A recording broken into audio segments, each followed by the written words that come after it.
You know, some of the grittiest places in a city can be found along the railroad tracks. But this engine still looks factory fresh. However, it's not exactly new. At the time I recorded this, it was a pretty rare bird to see. But Norfolk Southern just announced plans to add nearly 100 of these to its fleet. We'll talk about that order and why many railroads choose to rebuild instead of buying new. All that and more is next.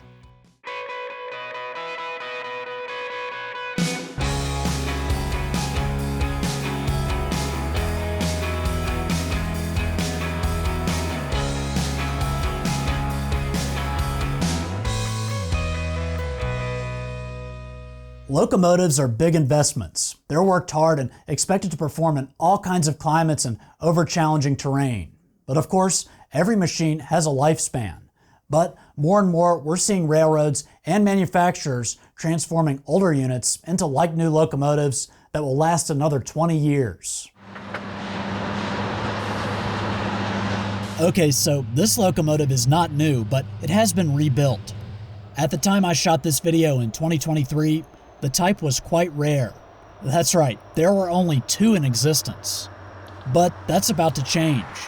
In a March 9th, 2026 press release, Norfolk Southern announced it would be ordering 96 more of these engines. NS designates these as SD70 ICCs. They look pretty much identical to a locomotive you've probably seen before, the EMD SD70 ACE. However, it's what you can't see that makes the SD70 ICC a little different. Thomaston, Georgia, back in January 2022. Dozens and dozens of locomotives were stored here, including many former Norfolk Southern EMD SD70 M-2s. These also look like SD70 ACEs. Some of these have been relabeled with PRLX, the reporting mark for Progress Rail. That company, a subsidiary of Caterpillar, acquired what was once General Motors' Electromotive division back in 2010. They now call it Electromotive Diesel. Now, EMD started building these SD70 M-2s back in 2004. The spotting feature of these is a lack of large vents behind the left side of the cab.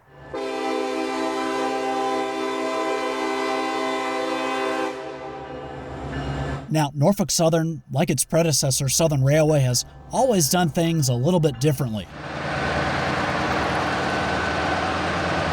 The Southern was known for ordering its engines with high short hoods and running them long hood forward.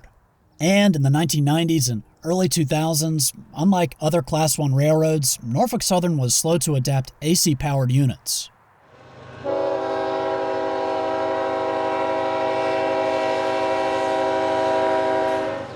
If you didn't know, locomotives are essentially just rolling generators. A large diesel engine powers electric traction motors that turn the wheels. Up until the 1990s, direct current traction motors had been the standard. However, despite their cost, alternating current motors were found to be far superior for use in rail applications. AC motors provide better adhesion, less wheel slip. They're also more reliable, simpler, more rugged, and more efficient than DC motors. The 1990s saw EMD introduce the SD70 MAC.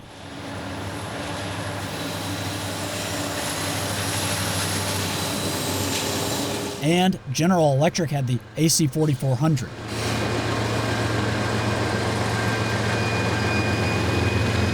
Then, in the 2000s, GE came out with its wildly successful Evolution series, which could be ordered with DC or AC traction.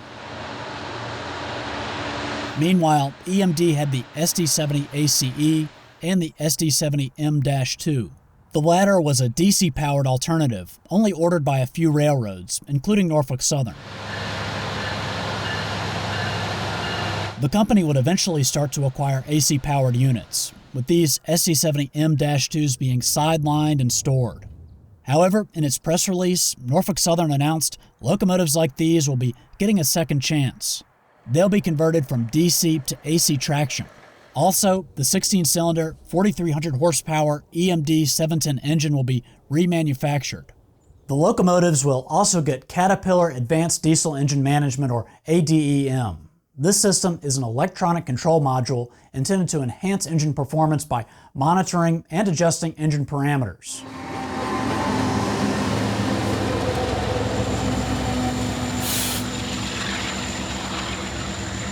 Unlike previous EMD AC-powered locomotives, these SD70 ICCs will feature individual axle control for enhanced traction. AC locomotives, made by GE Transportation, which is now owned by Wabtec, have had this feature for a while. And one advantage of this feature is if a traction motor dies, it can be isolated and the unit can keep running on 5 motors.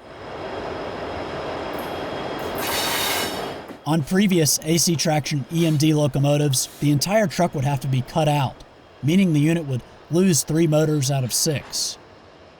Now, EMD eventually addressed this issue, and Norfolk Southern has some of these models that it designates as SD70 IACs for individual axle control. 2 of those locomotives feature special paint schemes matching the railroad's office car special. They're named the Atlanta and the Birmingham. In a March 9, 2026 press release, Progress Rail said the individual axle control system also provides enhanced adhesion and performance in challenging conditions. Norfolk Southern says these conversions will extend the locomotive's lives by at least 20 years and are a significant cost savings compared to buying a new unit. The railroad says the locomotives will also be 3% more fuel efficient. However, the press release did not say where the units in this order are coming from. Deliveries of these rebuilt locomotives are slated to start in 2027 and are supposed to be completed in 2029.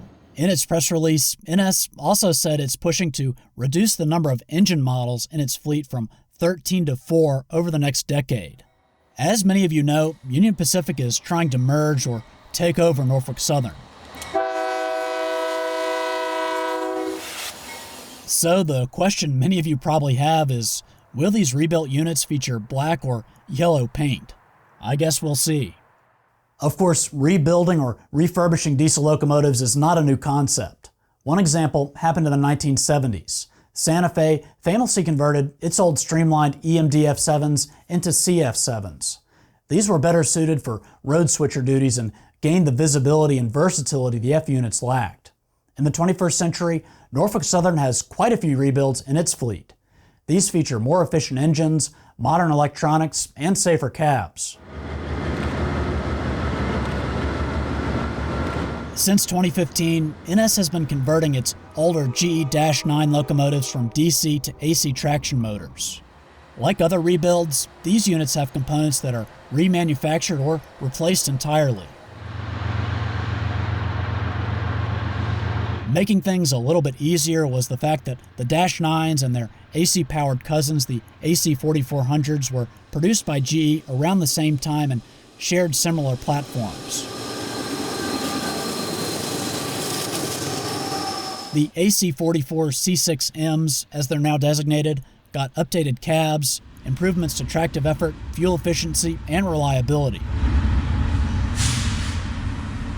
Many of these conversions have happened here in Altoona, Pennsylvania at Norfolk Southern's Juniata Locomotive Shop.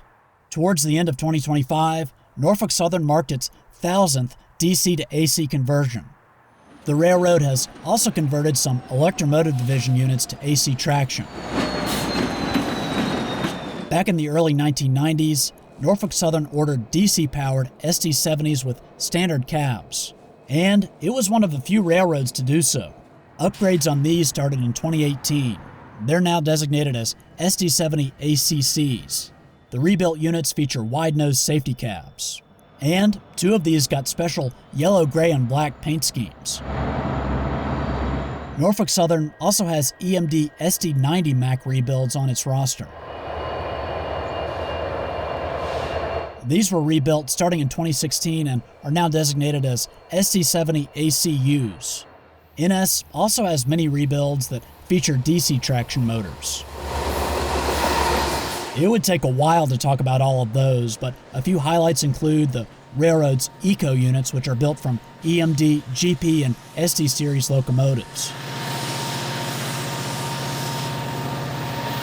They've been updated with microprocessor controls and updated engines that meet varying degrees of EPA emission standards. These also have the Norfolk Southern designed Admiral cab. Another common rebuild that NS is using is the SD60E. Among other things, it features the railroad's custom Crescent cab. Norfolk Southern has also rebuilt many locomotives in the SD40 series. And these bizarre-looking maintenance of way units that appear to be rebuilt from old GE locomotives. Now, rebuilds are pretty common on North American railroads. It's a much cheaper alternative to buying new, and in some cases it may also be a necessity, as new 4-axle engines that are critical for yard and local service are no longer produced. Now, other railroads also announced orders for new and rebuilt locomotives in early 2026. I made a full video about that, and you can watch it at the link in the end screen. Anyway, that's it for now. I'd encourage you to subscribe to the channel if you haven't already, and as always, thanks for watching, and I'll see you next time.